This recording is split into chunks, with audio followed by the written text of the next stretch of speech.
Hello, in this video I'm going to show you how I solved the two performance issues for Milestone 8.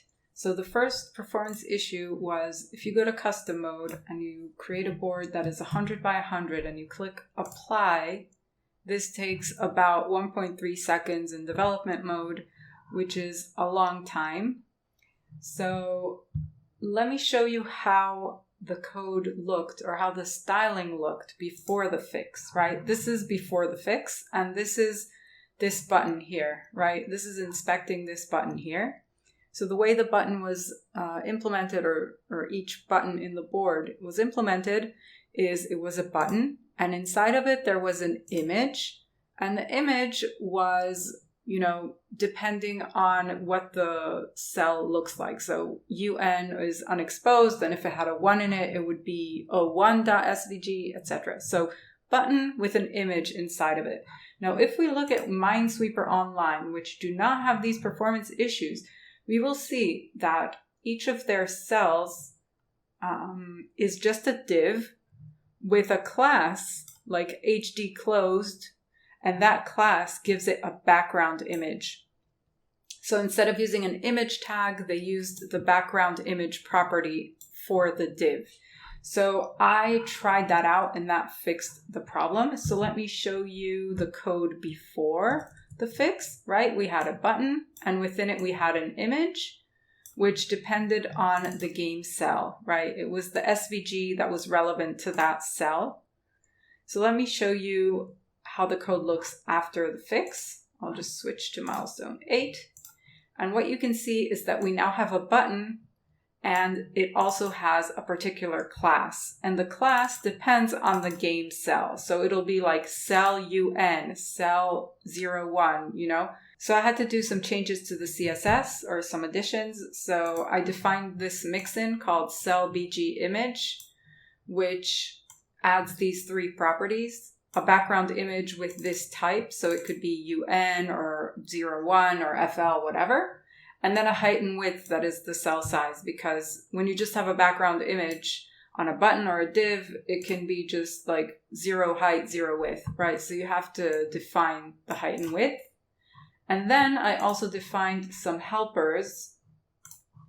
I wrote out what are all the cell types, and then for each one, I defined a class, cell dash, and then the type, like cell 00, cell MM, And for each one of those classes, I defined that, the background image has to be according to the cell BG image mixin.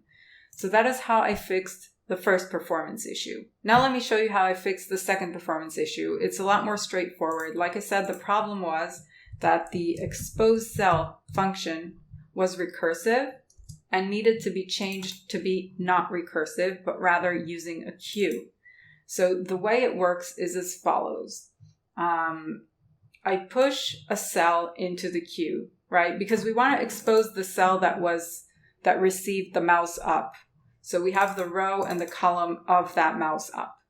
So what we do is we push into the queue an array, which contains the row index and column index of the current cell to be exposed. And then we start popping things from the queue. So this is just the initial state of the queue. And then we continue for as long as there's something in the queue.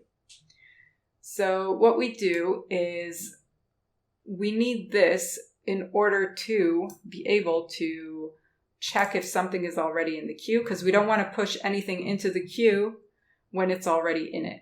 So what do? We dequeue a cell from the queue, right? We use queue.shift, which pulls out the first in, right? First in, first out. So this is the current cell in the queue. And we change it to exposed because we're trying to expose the cell. And if the cell is not a 00 cell, we're done with it, right? If we just expose the cell that is a bomb or expose the cell that is like the number 1, then we're done. We're not going to continue to expose its neighbors or visit its neighbors.